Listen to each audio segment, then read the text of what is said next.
Hello everyone. In this set of videos, I'd like to walk you through the review sheet. Since our time to review in class is limited, I hope that you find the videos helpful and they will allow you to review at your own convenience and at your own pace. Also, since the content on the exam spans the entire school year, I'd like to help you limit what you have to focus on. So number one, I purposely chose these 40 questions. So I would focus on these 40 concepts. I think you'll also find that the questions on the exam, in many cases, are actually a little bit easier or just pieces of these entire concepts. So I'd like to also give you some hints along the way of what you should focus on. All right, so with that, let's look at question one. So I put on the review sheet that you should be able to, that you should know the units of some common variables. Well, there's a zillion variables. So let's really focus in on what variables that you should know. So first of all, on the review sheet, I picked the watt. So how I figure out what the SI units or the fundamental units of a watt are to break it down. So I know a watt is the unit of power. And I know that power is equal to work or energy over time. And work is force times distance over time. And I think that's going to help me break it down enough. So let's look at that. So power is measured in watts. So that's going to tell me that a watt is equal to a joule over a second. So I'm just plugging in units now.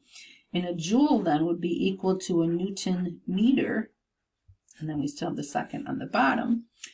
But a Newton is not a fundamental unit, so we have to break that down. So a Newton is equal to a kilogram meter per second squared. How do you know that? Well, you could think about F equals MA. Here's the M, here's the A. And then we still have this meter and this second, so let's write those down, that meter and that second. And so now we have everything broken down into fundamental units. So a watt is going to be equal to a kilogram meter squared per second cubed. So since there are tons of units, what ones should you focus on? I would like you to know the unit of a watt. And the unit of a watt breaks down into SI units into a kilogram meter squared per second cubed.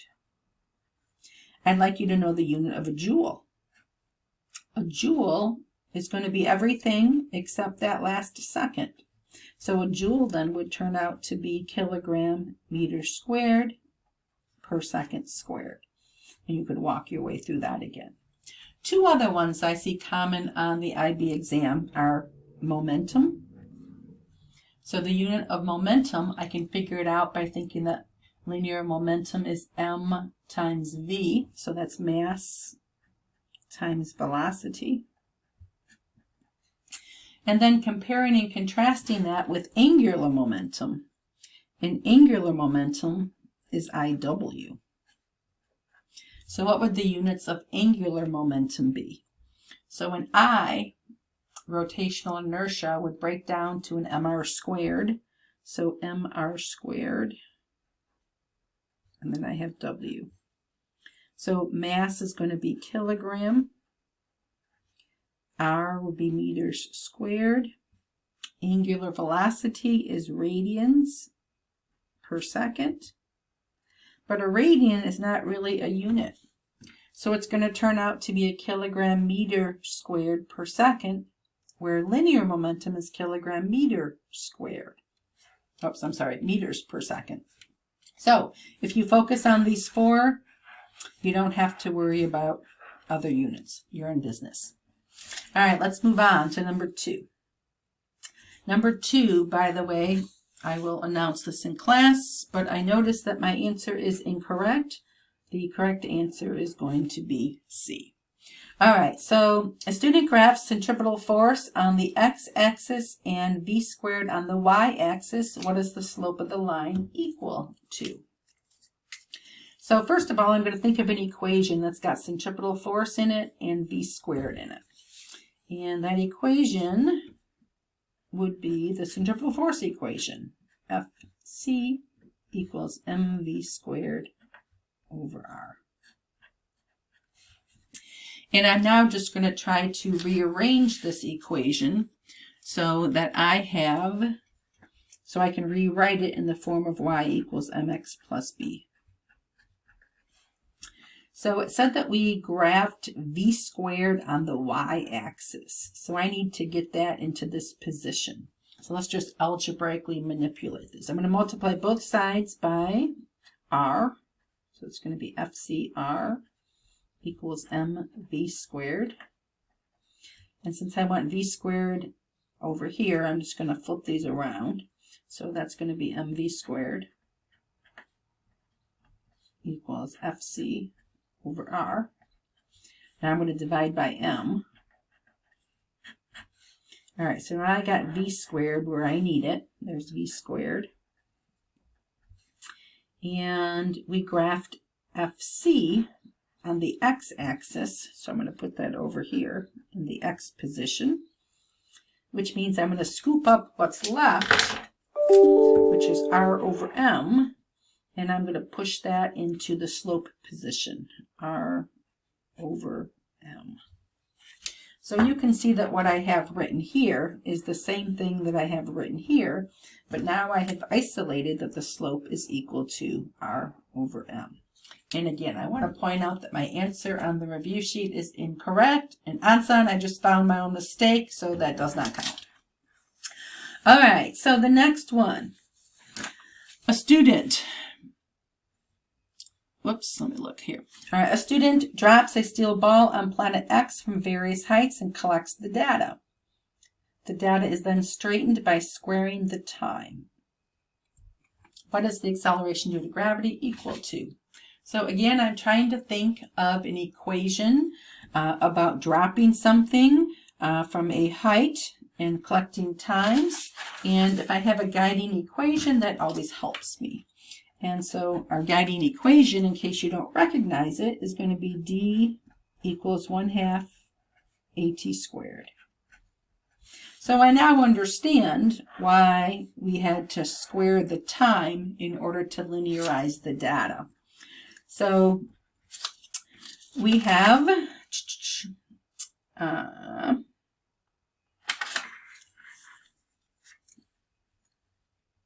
we're going to have distance on the y-axis and 1/2 a, and whoops, I'm sorry, I'm really messing this up. Hold on. So we have y equals mx plus b. So if I put distance on the y-axis and t squared on the x-axis, that would be linear. And I can see that the slope is going to be equal to 1/2 of a. So I'm just going to write that down. The slope would be equal to 1/2 of a. And the question is, what is the acceleration due to gravity equal to? I'm just going to multiply both sides by 2. 2 times the slope would equal the acceleration due to gravity. All right, let's look at number 6. I'll be honest, I kind of regret putting this on the review sheet because it's much harder than it needs to be. You can see that it's an HL question on the IB exam, and it just means that they're making a couple things tricky in the question. But let's take it down to its raw sense because that's all you need to know for our final exam. All right, so it says a sports car is accelerated from 0 kilometers per hour, so the initial velocity is going to be 0, to a final velocity of 100 kilometers per hour. So I'm going to write that down. So one of the things I should recognize right away is I'm going to have to change that into meters per second. So that turns out to be 27.78 meters per second in a time of 3 seconds. What is the acceleration of the car? That's all I want you to be able to do. So the final velocity is this equation, and I'm solving for a. That's 0. So 27.78 equals a times t, and a equals, so 27.78 divided by 3, I get 9.26 meters per second squared. But then when I go look at the answer, that was another tricky part of why it's an HL question. So they are just writing the answers in terms of G. So this is like 0.1 times G, 0.3 times G, G being 9.8. So 0.1 times 9.8 would be, whoops, I'm sorry, 0.1 times 9.8 is going to be 0.98. That's this choice, meters per second squared. 0.3 times 9.8, that's going to be 2.94. And I don't know what section of the IB exam this came from, but if you can't use a calculator, then you're allowed to use 10 for G. But right now, we're not going to worry about that. Our final exam is not the IB exam. So C, 0.9 times 9.8 is 8.82 meters per second squared. And then I have 3 times 9.8, which is going to be 29.4. So I had to kind of convert all those answers so I can compare it to mine. And then the next thing you see is that none of them match. And so many times on the IB exam, it's not picking the correct answer, it's picking the closest answer. And the closest answer would be rounded off to 0.9 G. Don't worry about that for the final exam. Just be able to do a problem like this. All right, next. So now we are moving into 2D kinematics. 2D kinematics. All right, so it's always helpful to have a picture. A boy throws a ball horizontally at a speed of 20 meters per second from the top of a cliff 45 meters high. All right, so let's draw a picture of that. So we are going to throw a ball horizontally at 20 meters per second from the top of a cliff. And the cliff is going to be 45 meters tall. So like this. Approximately how far from the base of the cliff does the ball land? So we know that it's going to projectile motion down like this. And we are solving for, I'm going to call that dx equals question mark.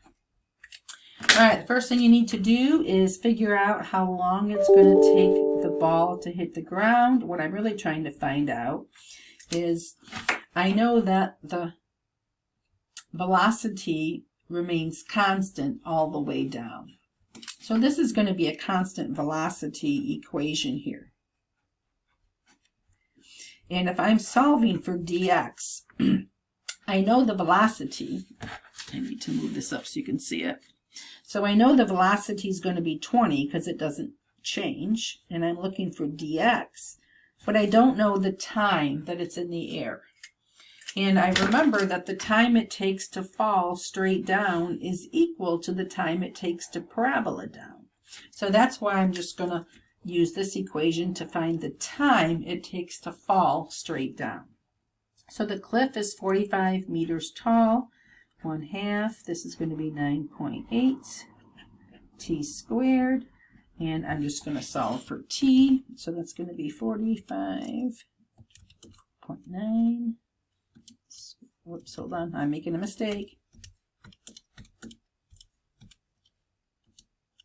And I get a time of 3 seconds. So I'm going to plug that 3 seconds over here. And I expect dx to be about 60 meters. And we can see that that is the answer on the sheet. All right, the last problem on this video is going to be projectile motion fired at an angle. So there are usually 3 things that we need to know. Is how long it takes to go to the top of the path so that we can find the time that it's in the air, how high up it goes, and how far over it lands. So I'm going to draw this picture a little bit bigger so that we can kind of mark those things on here. And I'll exaggerate that. Okay, so first thing we need to do is figure out the velocity here. So the initial velocity is 40 meters per second at an angle of 30 degrees. So before you can do anything when you have something fired at an angle, is you need to know the x and the y components. So the x component, Vx, is going to be the initial velocity times cosine of 30, and the Vy, so I'm going to write down Vy, is going to be 40 times sine of 30. So I'm going to number crunch each of those. And if you want to know how I got those answers, that is just using kind of trig. If I turn that into a triangle, I'm going to make sure I'm in the right mode. I am. All right, so 40 times cosine 30. This is going to be 34.64 meters per second. 40 times sine 30 is going to be 20 meters per second. So again, a quick review. When you fire something 40 degrees or 40 meters per second at a 30-degree angle, part of that 40 is going to propel the ball in the x direction, 34.64, and it's going to propel the ball upward at 20 meters per second. All right, so to find the time in the air, so I'm going to do this. So the time to come down is going to be equal to the time to go up. So if I could find the time to go up, then I can double it to get the time to go down. All right, so the time to go up. I don't know how to find the time of a parabola, but I know it would be equal to if I had thrown the ball straight up. So we're just going to find the straight up time, and that will equal this time. So to go straight up, I have an initial velocity of 20. So I'm going to say initial velocity in the y direction is 20. And when it gets to the top of the path, the final velocity in the y direction is going to be 0. Gravity is going to slow it down by 9.8. So I'm going to put in a negative 9.8, and I'd like to know how long that takes. And so to find the time, I'm going to use the kinematics equation number 1, but these are all in the y direction. And sometimes I put the y there to help me remember I'm not using this 40, I'm using the 20. So the final velocity is 0. The initial velocity is 20. This is negative 9.8, and time. So I'll number crunch that. So that is 2.04 seconds. 2.40 seconds to go up times 2, because it takes 2.40 seconds to go down. So it is in the air 4.08 seconds. All right, how far over does it land? How far over it lands is, I'm going to call that dx. And just like before in the previous question, or the horizontal component does not change. So it is constant velocity in the x direction. So the velocity in the x direction is 34.64. How far over does it land? And then I'm going to put in the total time, 4.08. dx equals. So we'll take that times 34.64, and it lands 141.39 meters. So again, the closest answer would be letter C. All right, that's the end of this video, and then we'll start dynamics in the next video.